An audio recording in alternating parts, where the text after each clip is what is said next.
எடப்பாடி பழனிசாமி உங்களுக்கு செய்தது துரோகம் என்றால் பாஜகவுடன் கூட்டணி வைத்தது தமிழக மக்களுக்கு நீங்கள் செய்ததும் துரோகம்தான் என டிடிவி தினகரனை விமர்சித்து நாம் தமிழர் கட்சி ஒருங்கிணைப்பாளர் சீமான் பிரச்சாரம். தேனி நாடாளுமன்ற தொகுதி நாம் தமிழர் கட்சி வேட்பாளர் மதன் ஜெயபாலனை ஆதரித்து நாம் தமிழர் கட்சியின் ஒருங்கிணைப்பாளர் சீமான் பிரச்சாரம் மேற்கொண்டார். தேனி அல்லிநகரம் பகுதியில் திறந்தவெளி வேனில் நின்றபடியே வேட்பாளரை ஆதரித்து பிரச்சாரத்தில் பேசிய அவர், டிடிவி தினகரன் தேனி பகுதியில் இவ்வளவு சிரமப்பட்டு வெற்றி பெற்று என்ன பண்ண போறீங்க? உங்களை சிறையில் வைத்தது குறித்து நாங்கள் வருத்தப்படுகிறோம். ஆனால் நீங்களா அவர்கள் நல்லாட்சி தருகிறார் என்று பிரச்சாரம் செய்கிறீர்கள்? எடப்பாடி பழனிசாமி உங்களுக்கு செய்தது துரோகம் என்றால் நீங்கள் பாஜகவுடன் கூட்டணி வைத்து தமிழக மக்களுக்கு செய்தது துரோகம்தான். பல ஆண்டுகள் திமுக, அதிமுக, காங்கிரசுக்கு தான் வாக்களித்து வரீங்க.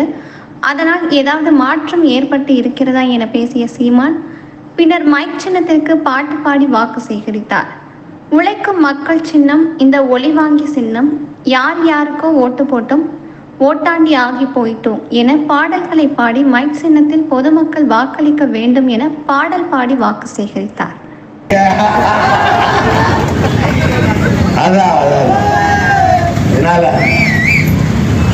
ஒவ்வொருத்தரையும் பாருங்க, இவர்கள் கணக்கில்லாத ஆட்கள். இரண்டாவது, அதிமுக இந்த திமுக மந்திரி சபையில் இருக்கிற எல்லா அமைச்சரையும் பாருங்க. இதுக்கு முன்னாடி அதிமுக இருந்தவங்க, திமுக இப்ப இருக்கிற பெரிய அமைச்சர்கள், வேலு, இந்த செந்தில் பாலாஜி, இந்த எங்க ஐயா கண்ணப்பன்,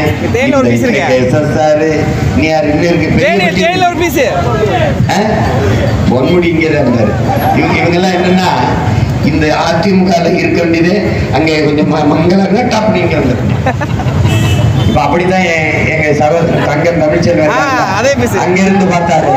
அங்க அம்மா இருந்தவொன்னா ஒன்னும் சரி வரல, சரி சரி வரலாம். இங்க ஐயா டிடிவியே வருவாரு, அவர் குக்கர்ல வந்துட்டாரு.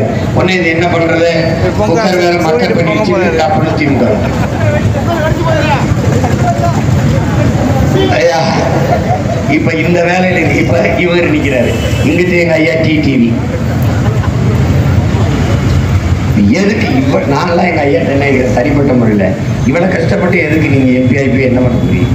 ஒண்ணும் பண்ண போறது. அதான் நல்ல காசு பணம் இருக்கு, கௌரவமான வாழ்க்கை இருக்கு, போய் கௌரவமா இருங்க. இதுல போய் இதுல பாருங்க, உங்களுக்கு எதுக்கு என்ன அவமானப்படுத்தி பல ஆண்டுகள் 4.5 ஆண்டுகள் சின்னம்மாவை ஜெயிலில் வச்சு, உங்களை ஜெயிலில் வச்சு, சிறையில் வச்சு அசிங்கப்படுத்தி கேவலப்படுத்தி உங்களுக்கு நாக்கு கூசாம அவரை வந்து நல்லாட்சி கொடுத்தாருன்றீங்க.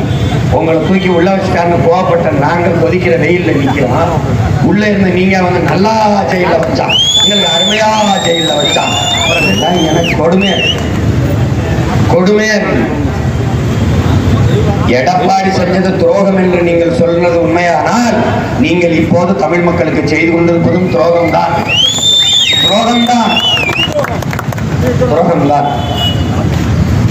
நாளைய தமிழ் சமூக மக்கள், அறிவார்ந்த என் தம்பி தங்கிகள், நாளைய என் தமிழ்நாட்டை வலிமைமிக்க வளமையான நாடாக மாற்றி படைக்க காத்திருக்கிற இளைய தலைமுறை புரட்சியாளர்கள், நீங்கள் ஆழ்ந்து தெளிந்து சிந்திக்க வேண்டும்.